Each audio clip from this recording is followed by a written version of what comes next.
Talking about Fusion 360 sketch circles. And the first thing is you need to be in a sketch in order to use the sketch circle. The two ways you get there, you can select sketch on the toolbar here and choose the plane that you'd like to sketch in and then use the circle.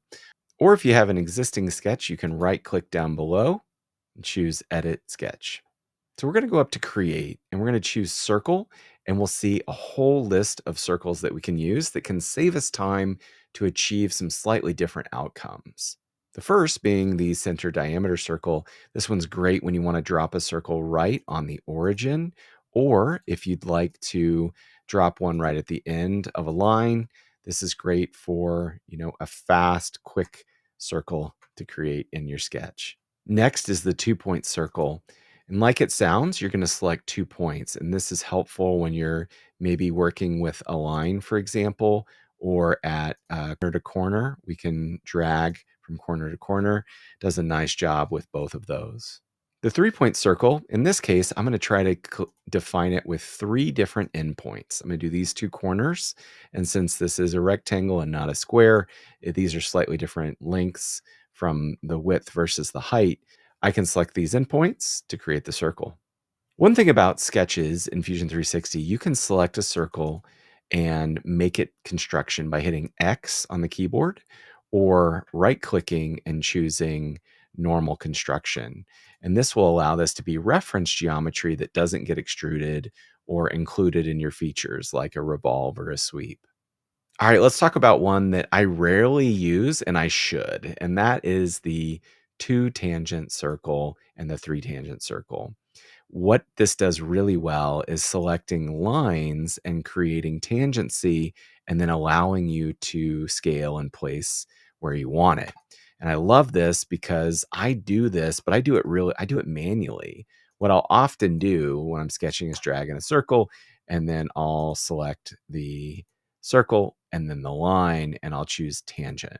And then I'll select the line and the circle and choose tangent, right? So in one step, it saved me all that effort to create this tangency already and allows me to do this even faster if I were to use this feature. Similarly, the 3-point circle is also very cool in that you can select 3 different lines and it solves for tangency across all 3. Very cool. One thing that I see beginners do a lot is when they have a circle off in space and I say, hey, can you move that? And what they'll do is drag this outer entity and that just resizes, or they'll get it backwards, right? I'll say, hey, make it a little bigger, and they'll drag by the center.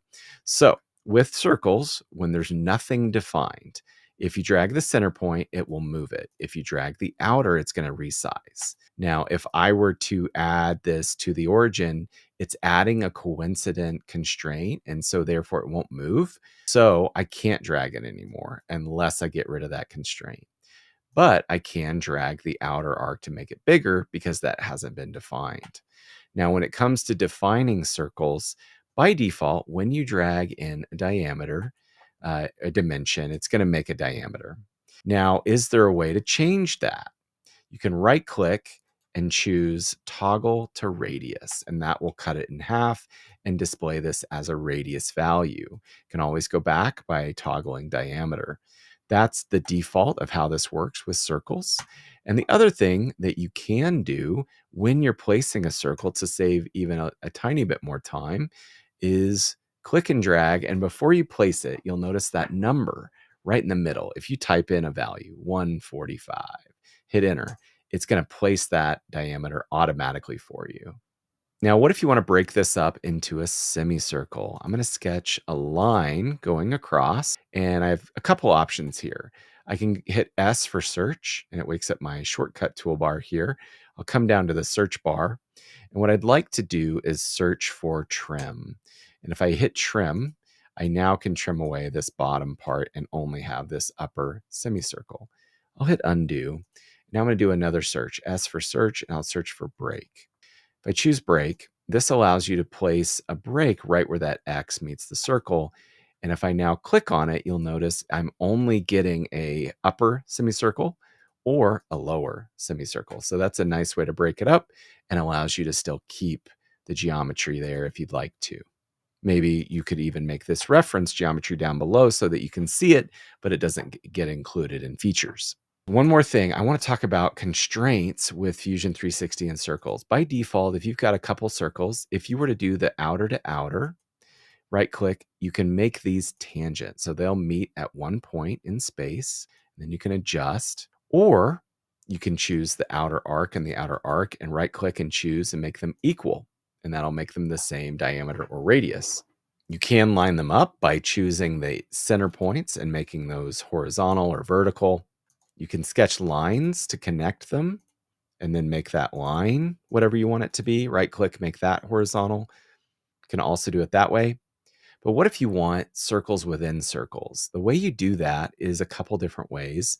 You can, if you have one off in space, you can set this arc and this arc are concentric. Right click, concentric. That means they share the same center point. If you drag it, they lie within each other. The other way we could have gotten there is making the center point and the center point match. And the way we do that is right click, choose coincident. And now they're aligned this way. Another shortcut we could have done to get this same result is an offset. Do a search for offset with S key, or come up and choose offset. Choose the circle and decide if it goes inside or outside.